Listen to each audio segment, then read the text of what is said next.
خۆشەویستان لەگەڵتان بەردەوامین تەوەری کۆتاییمان باس لە بابەتێکی ئابوووریەکەین. ئەگەر لەگەڵ چەند هاوڕێیەکە ڕێک بکەوین ئەمڕۆ گەشتێ بکەین بۆ بەغا لە سلێمانی ئەگەر برنج و شلێ بخۆین ڕەنگە هەر ئەگەر لە گرانترین دۆخ یا ڕەنگە 9,000 ئەو پەڕی 10,000 بێ، بەڵام لە بەختە بە مریشکەوە سادە ناخوێ لە بەغا هەمان بابەتە بێ بە 20,000 لە شوێنێکی تر سیرەکەی نرخەکە جیاوازترە. یعنی هەستەکەی جۆرێک لە ناسەخامگیری نرخ لە بازاڕەکانی عێراقدا بوونی هەیە کە ئەمە ڕێک تەوەری ئەم ڕۆمانە کە باسێکین ئەم ناسەخەمگیری نرخە بۆچیە گەڕێتەوە. ئێمە توانیوانە بازار کۆنتترۆل بکەین، نرخ لە عێراقدا یەکان گیر بکەین بۆ جیاوازی کاڵە و شومەکەکان لە شارێکەوە بۆ شارێکی تر پەیوەندی هەیە، پەیوەندی بە باجەوە هەیە، پەیوەندی بەو شێوازی هاوردەکردن کەلوپەلەکان هەیە لە وڵاتانی دەرەوە، پەیوەندی بە بەرهەمێنانەوە هەیە، ئەم هۆکاری بەرز و نزمیە پەیوەندی بە بازاڕی ئازادەوە هەیە. ئەمانە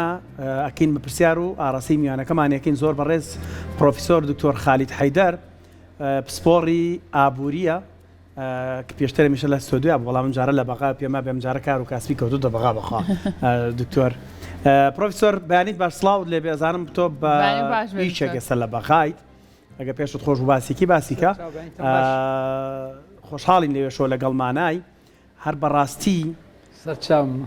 ئێمە جەنگی بازارمان هەیە، جەنگی بازار لە وڵاتێکە ئەکرێت کە ئابووری سەقامگیرە. ئێمە جەنگی بازارمان هەیە یانیمان؟ بەڵێ زۆر سپاسانە کەم بە ناوی خۆی بەخشندەی مهرەبان ئەوە بەیانیتان باش، بەیانی بینەرە عزیزەکان باش. سەرەتا لەوەی کە جەنابەت ئەفەرمووی خالید حەیدەر لە بەغای بەتەکید تۆ جەنابەت باسی شیلە و برنجت کرد، بۆیە ئێستا لێرە کەباب و کفتە و هەمبەرگەر هەیە، بۆیە هاتم بۆ بەغا، منیش بەدوای ئەوە ئەگەڕێم. بەتەکید سەقەمگیری کاریگەریە لەوەی کە وەبەرهێن یاخود سەرمایەدار یاخود ئەو کەسەی کە پارەی هەیە پارێکی بخاتە گەڕ لە بازاڕەکان و منافسە و ڕکابەری دروست ببێ. بۆیە بەتەکید لەو شوێنە ئەو شەڕی کە ئەفەرمووی جناتان شەڕی بە بازارکردن و شەڕی طبعا شەڕ بە چەک نییە، بەتەکید بە ئینی ئابووریە و ڕێکلامکردنە و منافسە و کێبڕکێکردنە بەو شێوازە لە شوێنێکی سەقامگیر ئەو شەڕە ڕوادات. بەتەکید شەڕی بازرگانی و هەڵدان بۆ فرۆشتنی زیاتر، بەدەستهێنانی کڕیارێکی زیاتر، سومعی بازرگانی باشتر و زیاتر و فراوانتر و بڵاوتر بێبێ بەتەکید لە شوێنی سەقامگیر وایە. بەڵام ئەوەی کە ئێستا گوزەرەی ئێستاوە لە 2014 تا ئێستا لە هەرێمی کوردستان زیاتر لە شارە حیاتەکەی خۆمان کە هەموو شارەکانی کوردستان حیاتن، بەس زیاتر حیاتەکە سلێمانیە کە ناسرەوە بە شارە حیاتەکەمان لەوێ بەداخەوە لەبەر ئەوەی وەزارەتەکان دەوارە حکومیەکان کەمترن لەوێ و زیاترن لە پایتەختی هەرێمی کوردستان لە هەولێر، لەوێ جموجۆڵێکی بازرگانی ڕێکخراوی خەڵکێکی زیاتر لەوێ ئیشەکات و دوکان و هینی هەیە. لە شار لە سلێمانی با بڵین کەمتر ئەو جموجۆڵی ئابووری هەیە. بۆیە بینی جەنابەت لە 2014ەوە کە حکوومەتی فدرال بنمونە لەگەڵ حکوومەتی هەرێمی کوردستانە کەوتنە ئەو ملمنانە ئەو مناقەشاتی سیاسی و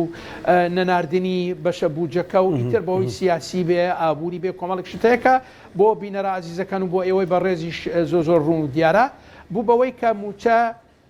درەنگتر بگات هەمان پارە نەگات. ئیتر ئەوە بوو بەوەی کە توانای کڕین قدری شێرایی فەرمانبەر کە ڕێژەیەکی زۆرە لە عێراق و لە هەرێمی کوردستان لە گشتی دانیشتوان و بزانم لە ئاستی لە عێراق پلەی یەکەمی هێناوە لە ئاستی جیهان لەو ڕێژەیە. ئەوە بوو بەوەی کە طبعاً بە کوردستانی خۆشمانەوە بوو بەوەی کە توانای چوون بۆ بازارەکان و کڕینی شتومەک و پڕکردنەوەی پێداویستەکان کەمتر ببێ. ئەمەش وای لێ کرد طبعاً کە کەرتی گشتیەکە فەرمانبەران کەمتر ڕۆشتن بۆ بازار، پارێکی کەمتر خەرج ئەکرێت، دوکاندار پارێکی کەمتری دەسەکەوێت. بەو شێوازە بینیمان ئەو ناساقامگیریە لەوەی کە پارەدا بەش ناکرێت لە سیاسیەوە بوو بە ئابووری بوو بەوەی کۆمەڵایەتی کێشەی کۆمەڵایەتی وای لێ هات کە دوکانداریش پارەی دەست نەکەوێت، دوکانداریش کە پارەی دەست نەکەوت یاخود کەمتری دەستکەوت ناچێ بۆ با بڵێن دوکاندار وەکو فرۆشیاری تاک ناچێ بۆ فرۆشیاری جملا یاخود کۆ یعنی دکتۆر بۆ بەرەمهێن دکتۆر یعنی ناسەقامگیری بازار پەیوەندی بە ئاستی کڕیارەوە هەیە ینی شێوازی کڕین بە دڵنیاییەوە دەمخۆش ئوستازاریگیان دەمخۆش خواستی کارە واتە تەلەب الفعال بریتە لە ئەو حەز و ڕەغبەتەی کە من و بەڕێستان و بینەرە عەزیزەکان هەمانە چین بۆ بازارەکان پارەمان دەست ناکەوێ پارەمان پێی نییە ناتوانین بچین بۆ بازارەکە چۆشن بۆ بازار ناتوانانی بۆمان نییە یاخود ناتوانین شت بکڕین ئەوەش ئەبێتە کێشەیەکی زۆر گەورە وەکو عەرزی جەنابتان کرد بۆ بازارەکە لەبەرەوەی کڕین و فرۆشتن نییە بۆیە ئەو توانای کڕینە ئەو موچەیەکە وەرناگیرە لە کاتی خۆی و بڕەکەش وەکو خۆی نییە یعنی ئەوەی کە شایستەیەتی فەرمانبەری خۆمان مامۆستا عەزیزەکان وە کەسانی تر موچەخۆران کە موچەکە وەرناگرن ئەبێتەوەی ئەو خواستەکە نابێتە خواستێکی کارە یعنی من و جەنابەت بە نمونە چین بۆ بازارەکان تەنها ئەچین سەیری شتەکانەکەین شت ناکڕین دوکانداران کە سێرمانەکەن ئێمە هیچ ناکڕین ئەوان پارەیان دەست ناکەوێ بە تەکید ئەوانیش ناتوانن دوکانەکانیان تازە بکەنەوە شتی تازە بێنن شت هاوردە بکەن لە دەرەوە بەو شێوازە بینی جەنابەت ئابوووریەکە بەگشتی ئەفوکێتەوە باشە دکتۆر بەرزی و نزمی لە نرخی دراوە جیهانەکانە ئەمە تا چەند کاریگەری هەیە لەسەر ئەم بابەتی کە ئەمڕۆ باسی لێواکەین ئێمە چونکە ئازانین هەر ڕۆژە و نرخەکان بە شێوازێکن ئەمانە کاریگەریانە بێت لەسەر بازار بەگشتی طبعا ئەو هینا ئەم بابەتە زۆر دەرئەکەوێت لە عێراق و لە هەرمی کوردستانی شۆکۆوی کە ئێمە جەنابتان ئەزانن پارەکەمان و ئێمە بەشێکین لە عێراق و پارەکەشمان هەر دیناری عێراقیە بۆیە کە وەزارەتی دارایی بە نمونە نرخی ڕسمی فەرمیەکە دیاریەکە بۆ دۆلار و با بڵێن بۆ دینار بەرامبەر بە دۆلاری ئەمریکی بە تەکید ئەوە کاریگەریە بێ لەسەرەوەی بە نمونە پێشتر لە 118,000 بوو بۆ 100 دلار لە بازارەکان 125 و 130 بوو زود زیاتریش ڕۆشت و دوایی بە نمونە کە ئەکرێ بە 130 و ئێستا لە بازارەکان 140 ئەوەندەیە یاخود زیاترە بێت و کەمترە بێت پێشبینی ئەکرێت بۆ حکوومەتی داهاتوو لەوانەیە زیاتر با بڵێن نرخەکە بەرزتر ببێ بۆین یاخود مەبەستمەوەی نرخی دیناری عێراقی لاواستر ببێ بەرامبەر بە دۆلاری ئەمریکی ئەمە معنەی ئەوەیە ناسەقامگیری ناجێگیری هەیە لە نرخی دیناری عێراقی بەرامبەر بە دراوەکانی تر و بە تایبەت بە دۆلاری ئەمریکی وەکو جەنابتە نەزانن دراوێکی گرانبەهایە و زیاترین وڵاتانی جیهان ئەو دراوە بەکارێن و بە تایبەت لە عێراقیش کە ئێمە بازرگانیەکەین لەگەڵ سێ وڵاتی زۆر بەڕێژێکی زۆر گەورە کە بریتی لە تورکیەوە ئێران و چین کە تقریبان ڕێژەکە لە سەتانەوەدی شتەکانمان لەو سێ وڵاتە هاوردە ئەکرێت بۆیە لێرە کە دۆلارەکە نرخەکەی جێگیر نەبوو یاخود دیناری عێراقی بەرامبەر بە دۆلاری ئەمریکی جێگیر نەبوو بەو شێوازە بینی جەنابەت طبعا ناجێگیر بوو لەلایەنی مؤسسەی ڕسمیەوە کە لە پەرلەمان بنمونە پەسەند ئەکرێت ئەو نرخی کە پێشنیار ئەکرێت و ئیتر تعاملی پێ ئەکرێت وەکو نرخی فەرمی ئەوە یەک کە ناجێگیرە لە هەمان کات کە ئەوە ناجێگیر بوو لە ناو بازارەکان بە تەکید ئەوە نیشکە ئەو کەسانی کە سوودمەند ئەبن لە ئەوەی کە نرخەکە ناجێگیرە وای لێت کە ئەوان ئەو سوودمەندی وای لەکەن و استفادەی لەکەن بە شێوەیە کە قازانجی زیاتر بکەن یعنی تەسەورکەن جەنابتان وە بزانم ساڵی پار بوو 24 بوو باس لەوە کرا کە تەنها ساڵی پار ئەو ناجێگیریەی کە هەبوو لە بینی نرخی دراو عێراقی لەگەڵ دۆلاری ئەمریکیە دیناری عێراقی لەگەڵ دۆلاری ئەمریکیە ئەو کەسانەی کە هۆکار بوون بۆ ئەو ناجێگیریە و ڕێگر بوون لەوەی کە سعری بازار نزیک ببێتەوە لە سعری ڕسمی نرخی ڕسمیەکە ئەو بڕەپارەیە کە دەستیان کەوت لەو ساڵە بەقەدەر لە 2004ەوە تا یعنی دوای ئەوە کە دراوە تازەکە تەبعکرا لە 2004ەوە تا کۆتایی 2023 یعنی تەسەورکەن جەنابتان لەو ماوەی دوور و درێژە چەندێک دەستی کەوتووە ئەو کەسانە ئەو دەسەڵاتێک کە نەیهێشتووە نرخی بازار نزیک ببێتەوە لە ڕسمیەکە ئەو تەنها ئەو ساڵە ئەوەندەی دەستکەوتووە جا بە دەقیقی بیرم نایەت 24 بوو بەراوردکردن بە ساڵانی ڕابردویان 23 بوو ئەو بە دەقیقی لە بیرم نەماوە بەڵام ئەوەی کە زۆر گرنگە مەبەستمەوەیە کە بەڵێ وایە نزیک نەبوونی نرخی ڕسمی لە با بڵێن نرخی بازار ببورن لە نرخی ڕسمیەکە وای لەکە کە بەو شێوازە بازارەکەش ناجێگیر بێ و خەڵک هەوڵەدا بەهۆی ئەم کێشە نزیک ببێتەوە لە شوێنێک کە پارە تیا ئەجوڵێ ئەخولێتەوە یعنی ئێستا بنمونە ئەبینی جنابەت ئێستا لە بەغا کە موچە هەیە و پارە ئەدرێتە ئەو بابەتانە پارە ئەچێتە تعامل و تەداولاتی ڕسمی و بازارەکان و ئەوانە بەو شێوازە خەڵک لەگەڵ ئەوەشە کە سعر گرانە وەکو جنابتان لە پێشکی ئاماژەتان پێدا نرخی شتومە گرانترە با بەراوردکردن بە کوردستان بەڵام خەڵک ئەڵێ لێرە ئەڵێ من ئەتوانم ئیش بکەم پارەم دەست ئەکەوێ یعنی بنمونە شتێکی ئاسایی بە جنابتان بڵێم یعنی بنمونە نرخی وەستانی سیارە لای خۆمان 1000 دینارە لێرە لە بەغا 5000 دینارە یعنی تەسەورکەن جنابتان ئەوەندە پارە هەیە و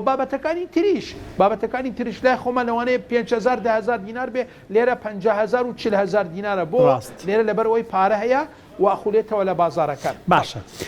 دکتۆر خالید شتێکم خوێندەوە لەسەر جەنگی نرخ ئەڵێ جەنگی نرخ لەو وڵاتانە ئەکرێت کە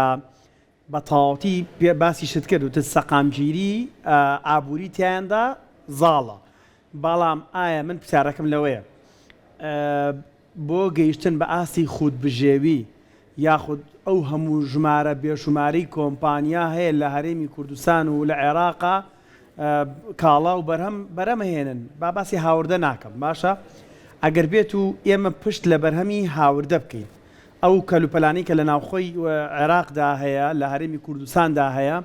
تەنها خەڵک وا لێ بکەین واتی بگەین کە تەنها پشت ببەستن بەکڕینی ئەو شتومەکانی کە لە ناوخۆدا هەیە